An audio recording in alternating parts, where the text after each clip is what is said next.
Good morning students. Hindi की class में आज हम पढ़ेंगे पाठ 2 फसलों का त्योहार।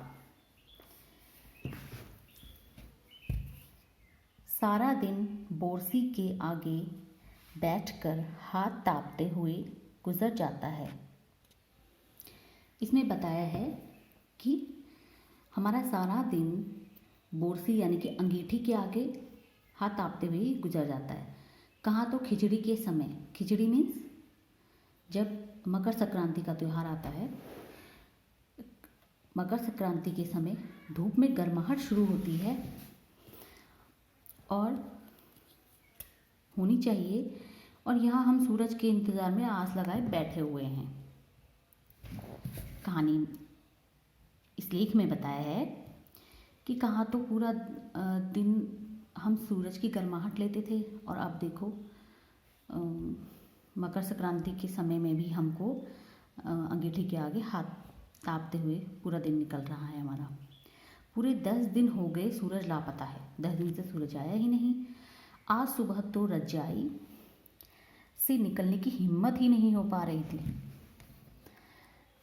बाहर देखने से तो समय का अंदाज़ा बिल्कुल नहीं हो रहा, लेकिन घर में हो रही चहल पहल अब पता चल रही है।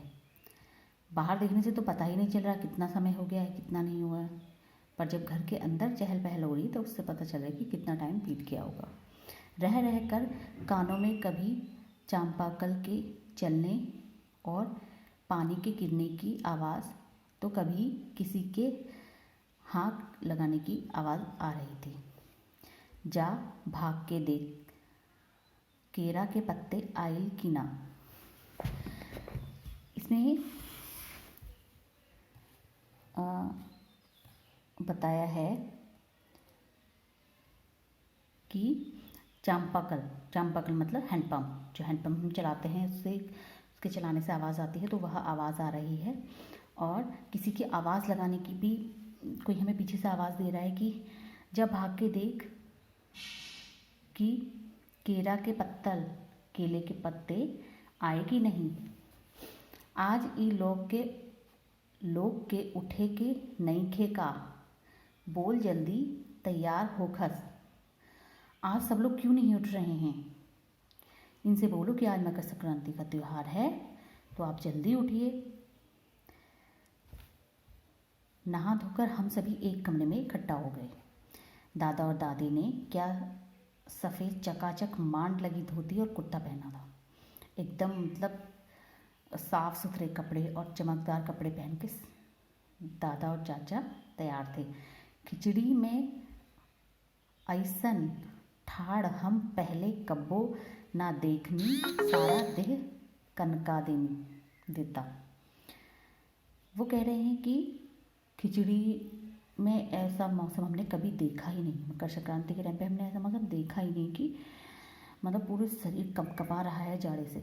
पापा ने कहा ऐसा। शायद आज धोती में उन्हें ठंड कुछ ज़्यादा ही लग रही थी। सामने मचिया पर खादी की सफ़ेद साड़ी पहने हुए दादी बैठी थी। आज दादी ने अपने बाल धोए हुए थे। छक सफ़ेद सेमल की रुई जैसे हल्के फुल्के बाल। दादी के बाल कैसे थे? एकदम सफ़ेद थे। मचिया मीन्स होता है कि चारपाई पर वो बैठी हुई थी खादी की सफ़ेद साड़ी के साथ, और उनके बाल ऐसे चमक रहे थे बिल्कुल जैसे हल्की फुल्की रुई हो। गौर से देखने पर एक भी बाल नज़र नहीं आता। बिल्कुल धुली धुली सी लग रही है, जैसे किसी ने एकदम साफ़ सुथरा बना के बैठा दिया हो दादी को। उनके सामने केले के कुछ पत्ते कतार में रखे हैं, जिस पर तिल, मिठा मतलब गुड़, चावल आदि के छोटे छोटे ढेर पड़े हुए हैं।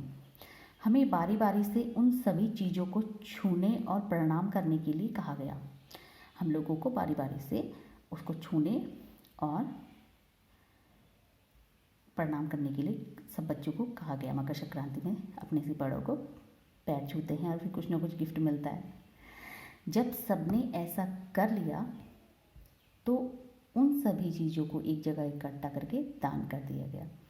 आज तो अप्पी दीदिया बुरी फंसी।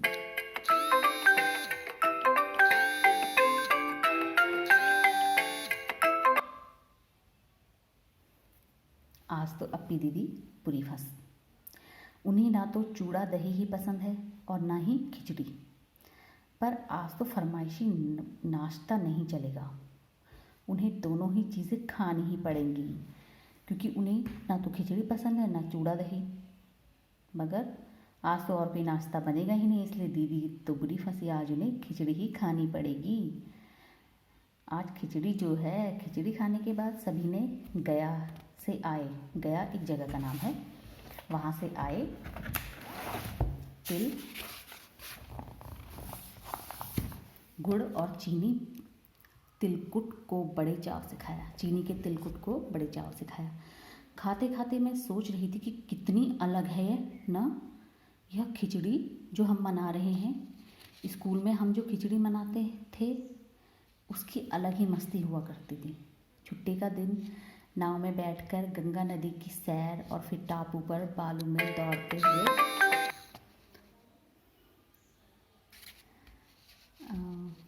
में दौड़ते हुए पतंग उड़ाना, कितना मज़ा आता था।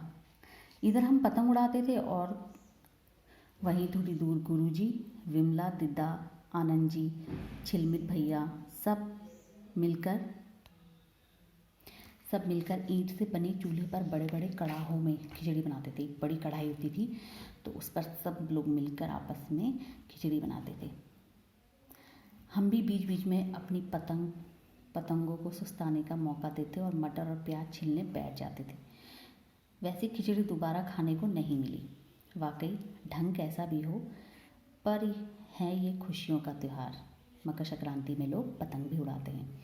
जनवरी माह के मध्य में भारत के सभी प्रांतों में फसलों से जुड़ा कोई ना कोई त्यौहार मनाया जाता है। कोई फसलों को तैयार हो जाने की खुशी बांटता है। कुछ लोग इस उम्मीद पे खुश होते हैं कि अब पाला कम हो जाएगा, सूरज की गर्मी बढ़ने से खेतों में खड़ी फसल तेज़ी से बढ़ेगी। सभी प्रांतों और इलाकों का अपना रंग, अपना ढंग नज़र आता है। इस दिन सब लोग अच्छी पैदावार की उम्मीद और फसलों के घर में आने की खुशी का इजहार करते हैं। फसल घर में आ चुकी है तो फिर इस वजह से सब खुश हो जाते हैं। उत्तर प्रदेश, बिहार, मध्य प्रदेश में मकर संक्रांति या तिल संक्रांत, असम में बिहू, केरल में ओणम, तमिलनाडु में पोंगल, पंजाब में लोहड़ी, झारखंड में सरहुल, गुजरात में पतंग का पर्व सभी खेती और फसलों से जुड़े त्यौहार हैं।